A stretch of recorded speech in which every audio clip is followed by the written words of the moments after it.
Mornings at 8. Learn more at willsave.com.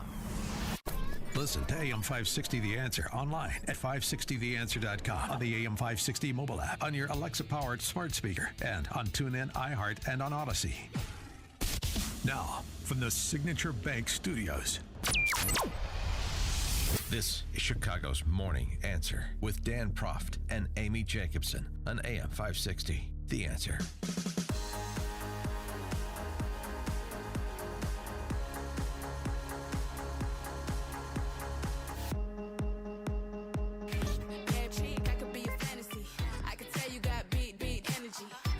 I like this Lotto tune, and it fits nicely. It's sort of ironically we're using it to lead into our segment here because, of course, the Biden administration is into small energy, switchgrass and windmills and solar panels.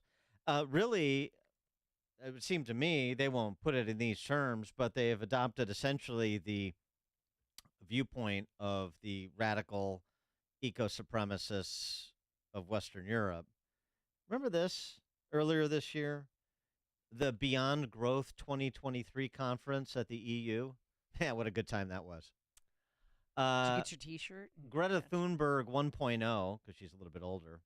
This woman named Anuna de Wever van der Heyden. Wow. It's like the Swedish chef. A bit of the Amy's this morning. Anuna de Wever van der Heyden. Van der Heyden. She is, I don't know, she may be a relative of Jean-Claude Van Damme. She's a Belgian climate activist. Yeah. And the watchword here is degrowth. You got to get on the degrowth train. Take a listen.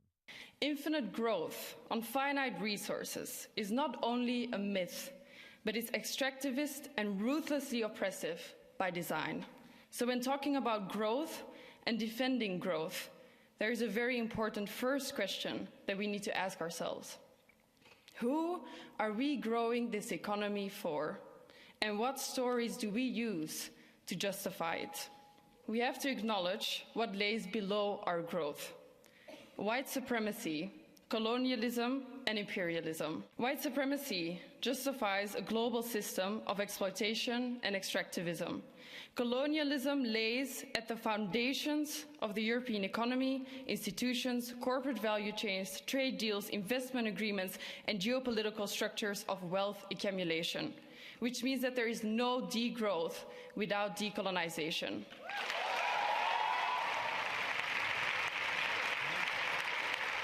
We need to take these conversations outside of these rooms and make sure that for all of the hundreds of fossil fuel lobbyists demanding growth, there are thousands of us demanding degrowth.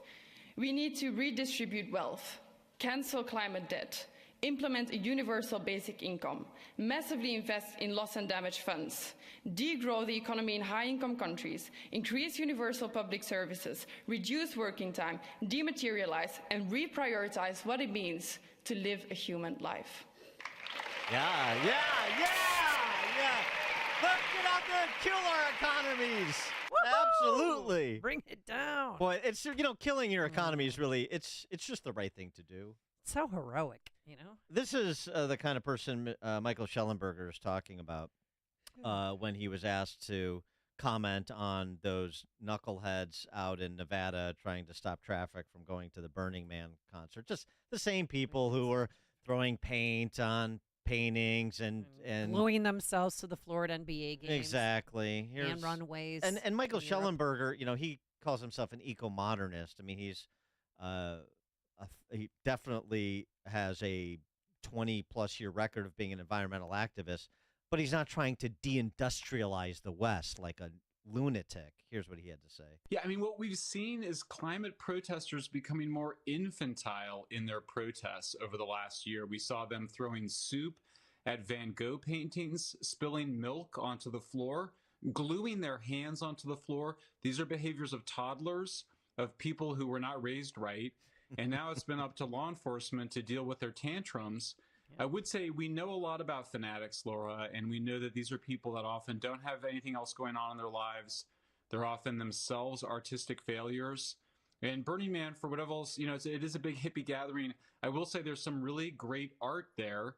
And these are people that are probably not capable of doing anything really creative or beneficial to society. And so they find themselves just engaging in destructive behaviors. Well, that description fits John Kerry to a T. He also had this to say about the cost of this infantile behavior, whether it's suited up in the form of John Kerry or it's the antics that he was describing, the cost of it, the cost of being unserious about these matters. We know that some modest changes to temperatures is not what makes the difference between having catastrophic fires or not. What causes catastrophic fires is a failure of fire prevention, and in particular, forest management, keeping the grasses clear around electrical wires, such as in California and Hawaii, properly maintaining forests, such as in Greece and in California. So the idea that we can't prevent these catastrophic fires until you reduce climate change is an absolute lie. And it's a lie that is aimed at turning us into victims, turning it as patronizing, it's disempowering. And really, we just need, sadly, it has turned out that you need hundreds of people to die before the politicians snap out of this climate trance, which I think has really led to the neglect of the forests and of the things on the landscape that really matter when it comes to forest fires. For more on this, we're pleased to be joined by Lewis Andrews. He's the president of the Children's Educational Opportunity Foundation, author of Living Spiritually in the Material World.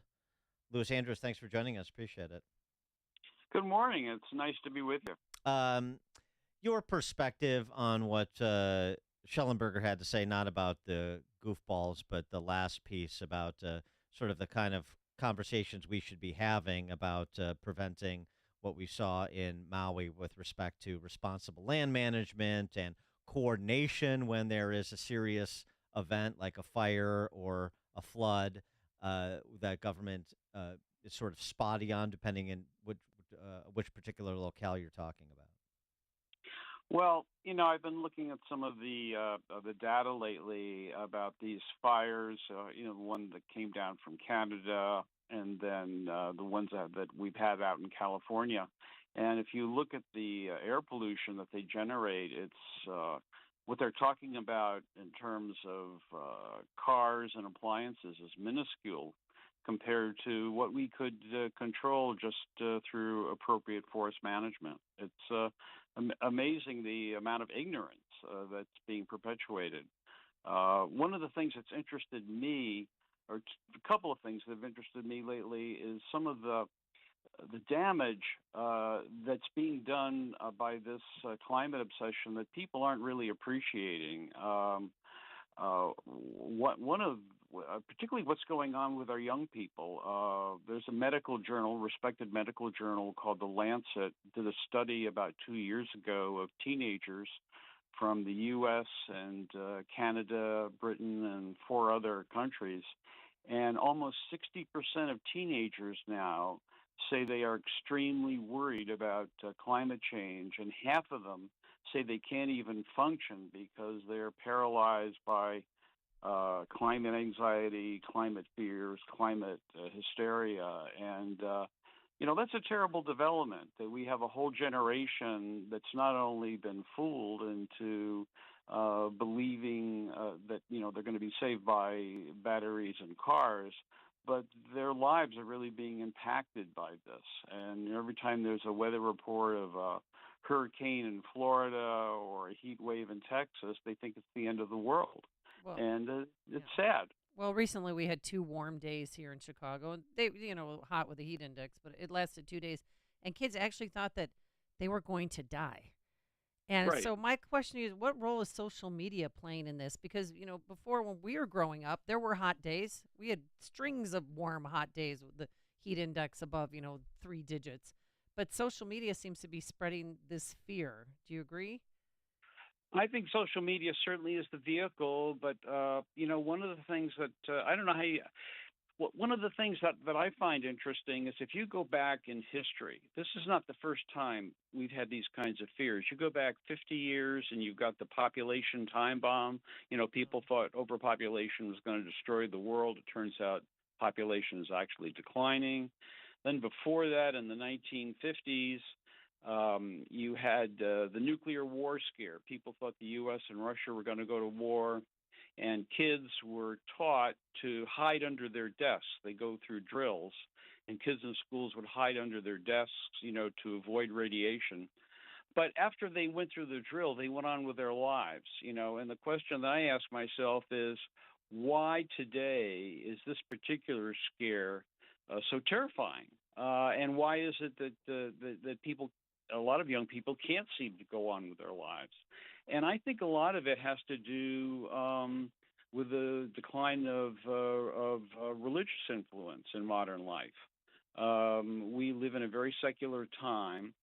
And what religion, all three of the major religions in the U.S., Christianity, Judaism, and Islam, they all teach to have faith in science. I think it's in Genesis 1:28 talks about, God gives man the ability to control the forest and build homes and take charge of the world, but it also cautions us not to take our own beliefs to extremes and think that we really know everything that's going to happen, and that we need to have a little more faith in the future.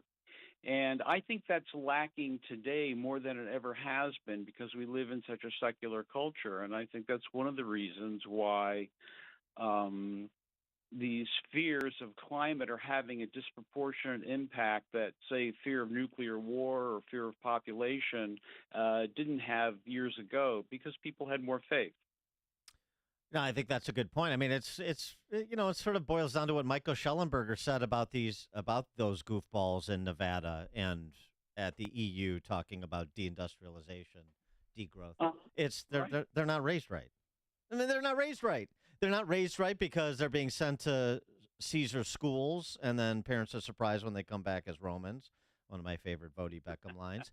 And then when they're whatever they're consuming on social media, if they run around talking like Greta Thunberg, it's time to take your kid to the side and talk some sense into them. Have you read this? Do you understand that? Do you appreciate this other thing? I mean, so there's just to me that's a failure of the family, as you suggested, the increased secularization.